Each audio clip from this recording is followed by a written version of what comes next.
بسم الله الرحمن الرحيم. مهرجان تكريم أحسن المصورين في مشروع العمل أبناء جبل صالح سعيد. طبعا الراعي الرسمي لهذه الفكرة والمبادرة هو أبو حسام الجبل. الأول فخر الدين سعد مرشد، وله مبلغ جائزة الجبل فخر الدين سعد مرشد الجبل. الثاني عبد الرحمن خالد حسن الجبل ويستلم المكافأة المالية. والثالث عامر عبد الله راشد الجبل، وله أيضا جائزة مالية يسلمها مشرف المشروع.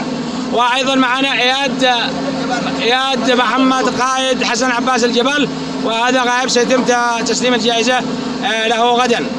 هذا أيضا يعقوب مقبل منصور حسن الجبل، وله أيضا جائزة مالية يستلمها من مشرف المشروع.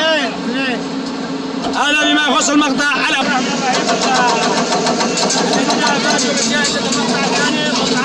هذه الفقرة برعاية رجل الأعمال أبو حسام الجبل، وهو أنا محمد الجبل على الاسمين والجائزة.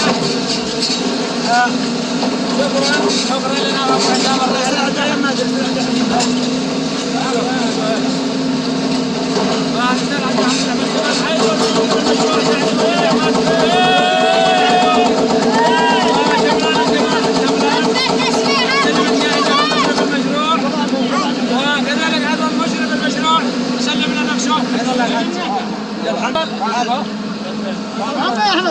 حمدان الجبل.